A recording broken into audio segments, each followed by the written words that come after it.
A dúpẹ́ lọ́wọ́ Ọlọ́run fún àǹfààní tí ó fún wa láti wà lórí ètò yìí ní àkókò yìí. A dúpẹ́ fún oore ọ̀fẹ́ rẹ̀ àti àtìlẹ́yìn rẹ̀ lórí ayé ẹnì kọ̀ọ̀kan wa.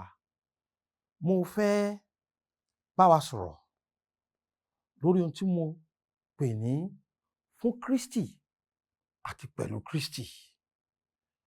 Ìwé Lúùkù orí 10, kókó orí ìwàásù mi nìyẹn, fún Kristi àti pẹ̀lú Kristi. Orí 10 ìwé Lúùkù, ẹsẹ̀ 42 títí dé 42. Wọ́n sọ ìtàn tó wà ńbẹ̀ fún wa. Wọ́n wo ibi tí mo lè bá iṣẹ́ ìránṣẹ́ ìdè lónìí. Tí Ọlọ́run bá sì fún mi lórí ọ̀fẹ́ kí n lè parí rẹ̀, wọ́n parí rẹ̀. Ìwé Lúùkù orí 10, ẹsẹ̀ 42 wípé ó sì ṣe bí wọ́n ti ń lọ, ó wọ ìletò kan. Obìnrin kan tí à ń pè ní Mátà sì gbà á sí ilé rẹ̀. Ó sì ní arábìnrin kan tí à ń pè ní Màríà, tí ó sì jókòó lẹ́bàá ẹsẹ̀ Jésù tí ó ń gbọ́ ọ̀rọ̀ rẹ̀.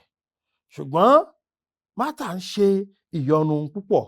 Òun sì tọ̀ wá, ó ní, Olúwa, ìwọ kò kúkú sú sí tí arábìnrin mi ìfi mi sílẹ̀ láti máa nìkan ṣe àìsinmi. Wí fún un kí ó ràn mí lọ́wọ́. Ṣùgbọ́n Jésù dáhùn, ó sì wí fún un pé, Mátà, Mátà, ìwọ ń ṣe àníyàn àti làálàá nítorí ohun púpọ̀, ṣùgbọ́n ohun kan ni a kò lè ṣe aláìní. Màríà sì ti yan ipa rere náà tí a kò lè gbà lọ́wọ́ rẹ̀. Màríà sì ti yan ipa rere náà tí a kò lè gbà lọ́wọ́ rẹ̀. Mo fẹ́ bá a sọ̀rọ̀ lórí kókó yẹn, fún Kristi àti pẹ̀lú Kristi. For Christ and with Christ. Olúwa dúpẹ́ fún àǹfààní tẹ́ fún wa láti lè sọ̀rọ̀ yín fún àwọn èèyàn yìí. Mo gbàdúrà pé kọ́rọ̀ yìí kó lè ran gbogbo olùgbọ́ mi létí, kí ọ̀rọ̀ yìí kó sì lè ṣe iṣẹ́ tó nítumọ̀ láyé gbogbo olùgbọ́, ní orúkọ Jésù Kristi Olúwa wa. Àmín. Ẹ kì í sọ fún wa pé Jésù ló lọ bẹ arábìnrin wò. Ṣáájú àkókò yìí, ó ti rán àwọn 70 jáde lọ wípé kí wọn kó lọ wàásù. Ó wá lọ sí Bẹ́tánì, níbi tí Màríà, Mátà àti Lásárù jọ ń gbé. Ibẹ̀, torí pé àwọn wọ̀nyí jẹ́ ọ̀rẹ́ rẹ̀ dáradára, tí wọ́n sì jọ ń gbé papọ̀. Níbẹ̀ la wá ti rí pé nígbà tí wọ́n dé ibẹ̀,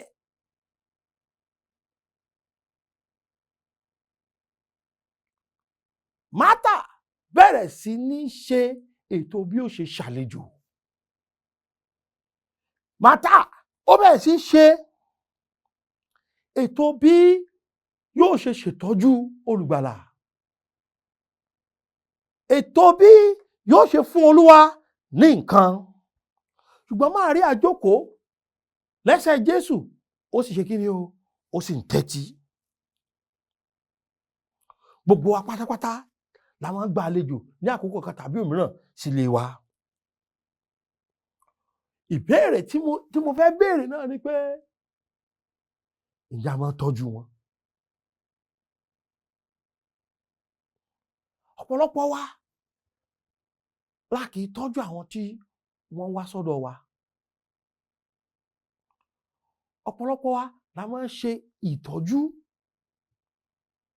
bó ṣe yẹ ká ṣe. Ṣùgbọ́n mo fẹ́ sọ fún ọ pé Jésù nínú ilé rẹ,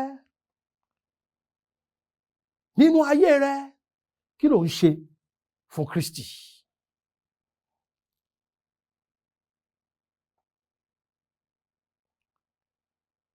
Òtítọ́ ọbẹ̀ nípa Màríà ni pé, Mátà ni pé, ohun gbogbo tó ń ṣe fún Kristi ni. Mo mọ̀ pé ẹ ti gbọ́ wàásù pé ó lọ, ó ń bọ̀, kò dúró sẹ́sẹ̀ Jésù. Kò sẹ́ni tó lè sọ wípé gbogbo ohun tó ń ṣe ìtọ́jú yìí fún ara rẹ̀ ni. Ìdí tó fi ń ṣe gbogbo ohun tó ń ṣe torí kí ni o? Torí Kristi ni. Ẹ kí n sọ fún yín dáadáa pé ó ṣe pàtàkì kémi àti yín ká máa sin Olúwa, ká máa ṣe nǹkan fún Kristi. Jẹ́ kí n béèrè, nígbà tá a kéré wọ́n máa ń kọrin fún wa pé kí ni iṣẹ́ rẹ fún Olúwa? Kí ló ń ṣe fún Olúwa? Ebó ń pè lólúwa, màtá pé Jésù lólúwa. Ìyìn tó ti ń ṣe, ìtọ́jú tó ń ṣe, gbígòkè tó ń ṣe, ṣíṣe tó ń ṣe, bíbọ̀ tó ń bọ̀, gbogbo tó ń ṣe pátá torí kí ni o? Torí Jésù ni. Iṣẹ́ máa pọ̀ nínú ìjọ Ọlọ́run yìí. Àwọn kan ni wọ́n ń gbóhùn sáfẹ́fẹ́. Irú afẹ́fẹ́ tí bí mo ṣe ń sọ̀rọ̀ lórí afẹ́fẹ́ yìí, àwọn kan ló gbóhùn mi sáfẹ́fẹ́. Ìyìn lè wà níbi tí mo ti ń wàásù kí n tún máa gbóhùn ara mi sáfẹ́fẹ́, kò ṣeé ṣe. Ìbéèrè yẹn ni pé ìwọ ọ̀dọ́ tí àwọn gbígbóhùn sáfẹ́fẹ́ yé ṣó ń ṣe nínú ìjọ rẹ? Kí gan ló ń ṣe? Ẹ̀yin ọ̀pọ̀lọpọ̀ tí ẹ̀ ń bá wọn ta dùrù, ṣé bí torí pé wọ́n ń sanwó oṣù fún ọ ni? Dùrù tó ń ta nílé ìsìn tó ń lọ, owó wọ́n ń sanwó fún ọ ni. O ò ṣe torí Ọlọ́run, ò ń ṣe torí ara rẹ ni. Ọ̀pọ̀lọpọ̀ yẹn ọmọ akọrin lẹ̀ ń gbowó oṣù. Olùṣọ́ àgùntàn wa náà ń gbowó oṣù. Àbẹ́ẹ̀kọ́ ló fi kọrin wákàtí 2 ìwọ náà fi ń gbowó oṣù. Kí gan ló ń ṣe torí Jésù? Ní ọdún díẹ̀ sẹ́yìn mo fẹ́ mọ gbóhùn sáfẹ́fẹ́ lórí ètò kan. Mo wá ní kí olùṣọ́ àgùntàn kan bá mi bi ọmọkùnrin kan tí mo mọ̀ pé ó ní ìrírí rẹ̀ pé èló ni yóò máa gbà lọ́wọ́ mi. In tí ó kọ sí mi, ó ní pé iṣẹ́ Olúwa leléyìí, máa ṣe fún yín lọ́fẹ̀ẹ́. Mo sì ṣèlérí pé yín máa ṣe tọkàntọkàn. Ṣé rí ẹyọ kan yẹn? Níjọ́ mi tọmọkùnrin náà bá ṣẹ̀ mí, in tí mo máa ń rántí jù lọ nìyẹn. Wípé tọkàntọkàn ló fi ń ṣe. Ìjọ yín nílò àwọn tí ó máa lọ jèrè ọkàn. Àṣẹ Ọlọ́run ni pé kí gbogbo wa máa lọ jèrè ọkàn. Mo ń bi ọ́ ní o, kí ni iṣẹ́ rẹ f'Olúwa? Arákùnrin àti arábìnrin, kí ni iṣẹ́ rẹ f'Olúwa? Ẹ̀yin ọmọdé àti àgbà, kí ni iṣẹ́ yín f'Olúwa? Ṣé wọ́n tiẹ̀ máa ń bá wa kí àwọn àlejò káàbọ̀? Tó bá dé àwọn àlejò sì ń gbẹ̀jọ yín wò, ẹ wá máa wò wọ́n lọ́ọ̀kan bí ọ̀tá. Wọ́n bẹ̀jọ yín wò, inú yín ò dùn sí wọn, ẹ ò lè rẹ́rìn sí wọn.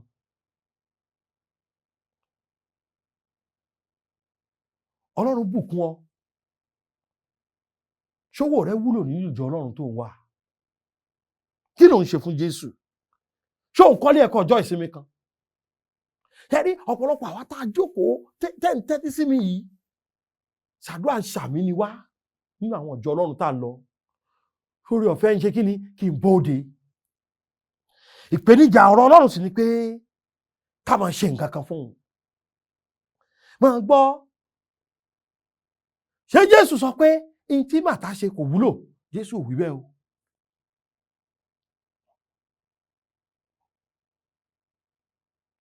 Jésù ó pè níjà ni. Mo fẹ́ pè ọ́ níjà lónìí. Wípé ó ṣe pàtàkì fún ọ láti máa sin Ọlọ́run. Ṣé rí iṣẹ́ ìsìn wa kó má jẹ́ sí ènìyàn gbà bí sí Olúwa. Kó má ṣe jẹ́ èyí tí ó ní ojú ayé nínú. Kó jẹ́ èyí tí a fi inú dídùn àti tọkàntọkàn ṣe. Ọ̀pọ̀lọpọ̀ àwọn onígbàgbọ́ ìmẹ́lẹ́kún ayé wa. Ọ̀pọ̀lọpọ̀ àwọn onígbàgbọ́ ìmọ̀tara ẹni kún ayé wa. Máa gbọ́ ìwọ gan, ṣé o bẹ̀yẹn kankan wò rí? O wá ṣàìsàn, wọn ò bẹ̀ ọ́ wò, o wá lọ léèsì yẹn mọ́. Jẹ́ tún bí ọ́ lẹ́ẹ̀kan sí. Àwọn èèyàn tó ti ṣàìsàn nínú ìjọ yẹn, mélòó nínú wọn ló pè lórí ẹ̀rọ ìbánisọ̀rọ̀ rẹ rí? Iṣẹ́ pọ̀ nínú ilé Ọlọ́run o. Iṣẹ́ pọ̀ nínú ilé Ọlọ́run o. Ṣùgbọ́n ìkankan bẹ́ẹ̀ ò bá wọn ṣe. Ṣàdúrà ń ṣàmì sí orí ọ̀fẹ́ ń bóde ni. Nígbò jẹ́ pé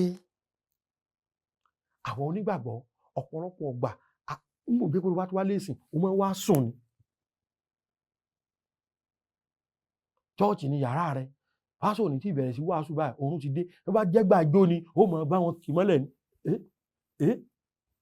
Òǹjó ó máa jó. Ò mọṣẹ́ kankan ṣe fún Ọlọ́run. Mo fẹ́ pè ọ́ níjà lọ́ọ́ bó ní wàásù rẹ̀ kí lẹ fẹ́ kí n máa ṣe fún kí ni mo lè ṣe fún Olúwa. Má bi wọ́n pé pásọ̀ kí ni mo lè ṣe fún yín o. Ṣé o mọ̀ pé iṣẹ́ chọ́ọ̀chì kì í ṣe iṣẹ́ pásítọ̀? Orúkọ chọ́ọ̀chì yín ṣebí kì í ṣe Pastor and Co. Ṣebí kì í ṣe Pastor Nigeria Limited. Ṣebí ìjọ Ọlọ́run lẹ pé ta ló níjọ?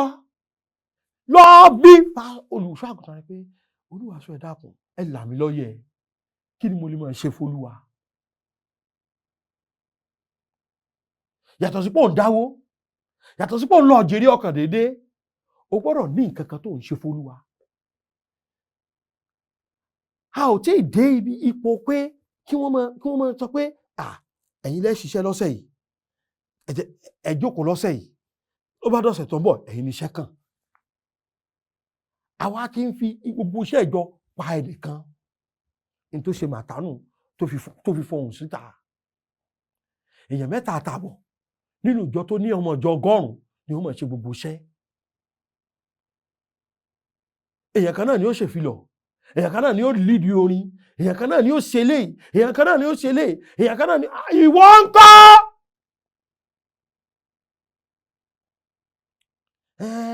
Àwọn wọn ń ṣiṣẹ́ Ọlọ́run, ìwọ ńkọ́? Kí ló ń ṣe f'Olúwa? Ìdí tí Mátà fi ṣiṣẹ́ púpọ̀ òun ni pé ó ń ṣiṣẹ́ fún ta ni o? Olúwa. Ó ṣe pàtàkì kí èmi àti ká ṣe kí ni o? Ká sìn Ọlọ́run. Ká sìn tọkàntọkàn, ká sìn pẹ̀lú gbogbo agbára wa, ká sìn pẹ̀lú gbogbo àyà wa, ká rí dájú pé iṣẹ́ ìsìn wa ó lé sí ju tèṣín lọ. Iṣẹ́ tí mo ń ṣe kì í sábà fún mi láàyè, ṣùgbọ́n mo máa ń ráàyè wo Facebook, o máa ń ráàyè ṣe Twitter, o máa ń ráàyè ṣe íńtánẹ́ẹ̀tì, o máa ń ráàyè ṣe WhatsApp, o ń ráàyè pé obìnrin, o ń ráàyè pọkùnrin, ṣùgbọ́n o ráàyè sin Ọlọ́run. Ó jẹ́ lọ wáàyè láti bẹ̀rẹ̀ sí sin Ọlọ́run. Ìwé Hébérù orí 4 ẹsẹ̀ 11. Ìwé Hébérù orí 4 ẹsẹ̀ 11. Gbólóhùn kan wà níbẹ̀ tí mo fẹ́ ká fi sọ́kàn. Bíbélì nítorí náà ẹ jẹ́ ká múra gírí láti wọ inú ìsinmi náà kí ẹnikẹ́ni kí ó má ṣubú nípa àpẹẹrẹ àìgbàgbọ́ kan náà. Ṣé ẹ rí èdè èbó ó pè ní labour. Ọ̀rọ̀ tá à ń pè ní labour ni iṣẹ́ takuntakun.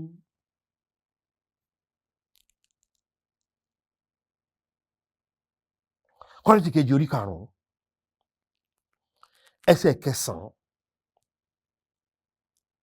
Kọ́ríńtì kejì orí 5 ẹsẹ̀ 9. Ó nítorí náà àwa ń dùn pé bí àwa bá wà ní ilé tàbí tí a kò bá sí káà kí ó lè jẹ́ ẹ̀rí ìtẹ́wọ́gbà lọ́dọ̀ rẹ̀. Iṣẹ́ rẹ kó jẹ́ ohun tó ṣe kí ni o tó ṣe ìtẹ́wọ́gbà. Ṣiṣẹ́ o takuntakun fún Olúwa o. Ṣiṣẹ́ o fún Olúwa. Ṣùgbọ́n nǹkan kejì tó wá ṣe pàtàkì. Torí kókó yẹn ni pé fún Kristi àti pẹ̀lú ta ni o pẹ̀lú Kristi. Ó ṣe pàtàkì ká máa ṣiṣẹ́ fún Olúwa. Ṣùgbọ́n ó ṣe pàtàkì ká máa wà pẹ̀lú Olúwa. Jésù wá kí wọn nílé. Àwọn àlejò kan máa wà tí ó wọ́n wá yín wá fúnjọ́ 2 mẹ́ta. Ó sì lè má rojú rẹ ní ìṣẹ́jú 10. Tó bá ń jẹun ò ní jókòó tì. Ọ̀pọ̀lọpọ̀ àwọn èèyàn tẹ́ ti rí láti bí 20 ọdún, ọdún 10, ọdún 15 ṣé ẹ máa ń sọ̀rọ̀ rárá? Tí wọ́n bá dé ọ̀dọ̀ yín, ẹ nílò àkókò pẹ̀lú wọn.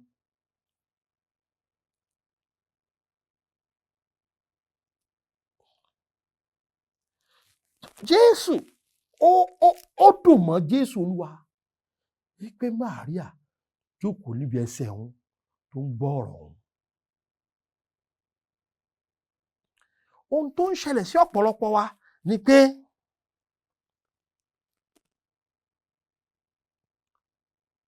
a ti gbàgbọ́ pé a ti ń bá Olúwa rìn tá a bá ti ń ṣiṣẹ́ fún un. Ṣé rí àkókò tó dá wà pẹ̀lú Olúwa yẹn, òun ni àkókò tó ṣeyebíye jù. Àkókò tí ìwọ àti Olúwa tó ń gbọ́ látọ̀dọ̀ rẹ̀, tí wọn náà bá sọ̀rọ̀, òun ni àkókò tó ṣeyebíye jù. Ṣé rí nígbà tí Bíbélì nínú ìwé Jeremáyà orí 23 ẹsẹ̀ 3 pé ké pè mí, èmi ò dá ọ lóhùn.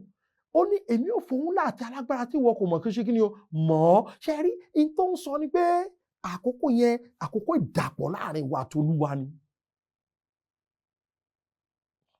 Torí pé kì í ṣe pé ìwọ ló kàn bá sọ̀rọ̀ lásán, òun náà ṣe kí ni o, òun náà ó dá ọ lóhùn. Ṣùgbọ́n ju pé kó kàn dá ọ lóhùn lọ, yóò wá fòun ńlá àti alágbára tó mọ̀ ọ́.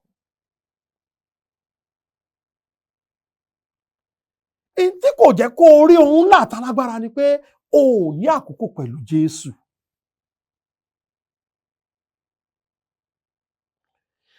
Ìwàásù yìí, mo mọ tí mò ń sọ, tẹ́tí sí mi dáadáa. Wípé Ọlọ́run fẹ́ ká ṣiṣẹ́ fún Kristi bẹ́ẹ̀ ni. Ṣùgbọ́n ká wà pẹ̀lú Kristi yẹn. Rírìn pẹ̀lú Kristi yẹn, ó jẹ́ ohun tó ṣe pàtàkì tó sì lágbára.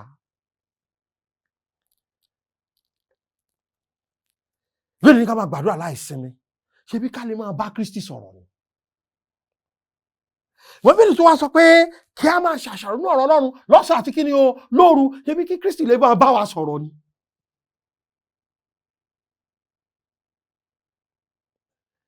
In tó sọnù jù nínú ìgbàgbọ́ lónìí, tọ́pọ̀lọpọ̀ wá fi wà láàrin rúdurùdu àti àìní òye, tá a fi ń ṣègbé sí àìní ìmọ̀.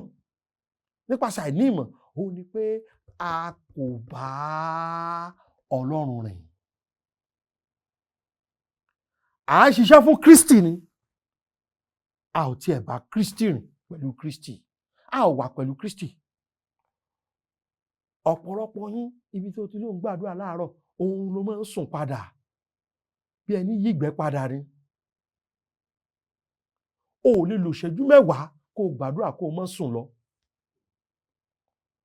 O ò lè ka Bíbélì, tó bá ti ṣí Bíbélì báyìí, ògùn oorun tó tó Bíbélì kò sí lọ́dọ̀ tiẹ̀. Ó fẹ́ fòun láta lágbára hàn, ṣùgbọ́n ó sì ló ń ṣiṣẹ́ fún un. In tí bàbá kan bá wá sọ nìkan ló há sórí. Ohun tí Bíbélì sọ, ò ṣe kí ni, ò ní nínú ọkàn rẹ. Ọ̀rọ̀ rẹ ni mo pa mọ́ lé àyà mi. Kí èmi kí ó má bàa ṣe kí ni o, kí ó má bàa ṣẹ̀ sí o. Ọ̀pọ̀lọpọ̀ alájìnà sí Kristi, tá a sì là ń ṣiṣẹ́ fún Kristi. Olórin yẹn ní Jésù ìwọ ni tèmi láéláé, ó ju gbogbo ọ̀rẹ́ lọ. Ní gbogbo ìrìn àjò mi, à ń bá lè faramọ́.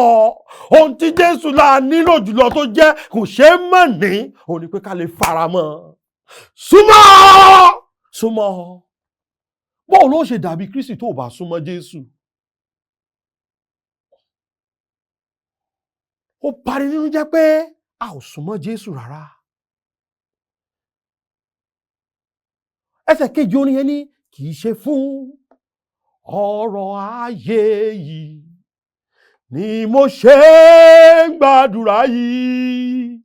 Tayọ̀tayọ̀ ni wọ́n jìyà kí n bá lè faramọ́. Súnmọ́.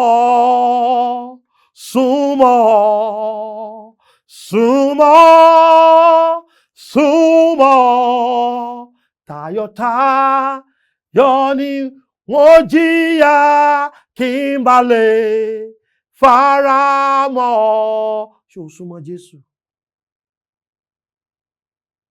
O kàn ń ṣiṣẹ́ fún Kristi ni, o ò bá Jésù rìn. Èṣọ́ rẹ̀ tímọ́tímọ́ Jésù. Ìwé Lúùkù orí 10 yẹn, ẹsẹ̀ 41 yẹn. Gbólóhùn yẹn le púpọ̀. Jésù wípé, Mátà, Mátà, ìwọ ń ṣàníyàn àti làálàá nítorí ohun pípọ̀, ṣùgbọ́n nǹkan ni a kò lè ṣe aláìní. Ṣòrí fún Kristi, Ọlọ́run retí pé ká sìn. Ṣùgbọ́n èyí tó wá ṣe pàtàkì òun ni pé ká súnmọ́. Ká máa ṣe ohun gbogbo pẹ̀lú rẹ̀. Kájọ jẹ́ alábàápín pẹ̀lú Kristi. Ká ní ìdàpọ̀ pẹ̀lú Kristi. Ká ní ìbárìsúnmọ́ tímọ́tímọ́ pẹ̀lú Kristi. Ká ní ìbárẹ́pọ̀ tímọ́tímọ́ pẹ̀lú Kristi. Jésù ò ní kí má ta mọ́ sí òun. Jésù ní ó nílò láti fọkàn sí ohun tó ṣe kí ni o, tó jẹ́ aláìgbọràn mọ́ ni. Ipa yẹn ni Màríà yàn láti súnmọ́ Kristi, kó lè mọ Kristi sí, kó lè dàbí Kristi sí, kó lè fẹ́ràn Kristi sí, kó lè ní ipa rere bí láyé sí. Yàn lónìí láti súnmọ́ Kristi. Ṣùgbọ́n ẹ̀yin kan wà, tí ẹ̀ ní Kristi ọ̀hún rárá. Ẹni tí ò bá ti ní Kristi, ìjẹ́ ọ̀pẹ Bíbélì wípé ìbínú Ọlọ́run ń bẹ lórí òǹtọ̀hún. Ẹni tí ò bá ti ní Kristi lólùgbàlà, bó ń ṣiṣẹ́ fún Kristi, tó ń tiraka àti súnmọ́ Kristi, títí tó fi ní gẹ́gẹ́ bí Olúwa àti olùgbàlà ọkàn rẹ, ọ̀run àpáàdì ló ń lọ. Wọ́n wulẹ̀ ṣiṣẹ́ fún Kristi, iṣẹ́ asán ló ń ṣe. Kọ́kọ́ gba Jésù ni. Nígbà bá gba Jésù tán, nǹkan méjèèjì yẹn kó wá múra sí. Máa ṣiṣẹ́ fún Kristi, máa rìn pẹ̀lú Kristi, ó sì di alábùkún fún. Bóyá o ní ìbéèrè tàbí o fẹ́ ẹ̀bẹ̀ àdúrà, pè mí lórí 07038085652 tàbí 07087682122. Wọ́n ti fi méjèèjì sórí afẹ́fẹ́. Ẹlẹ́ẹ̀kẹta yìí ni WhatsApp wa 07055307492. Àlàáfíà Ọlọ́run kó máa bá yín gbé. Ó dàbọ̀. Oore ọ̀fẹ́ ṣá ni ìgbẹ́kẹ̀lé mi, Jésù kò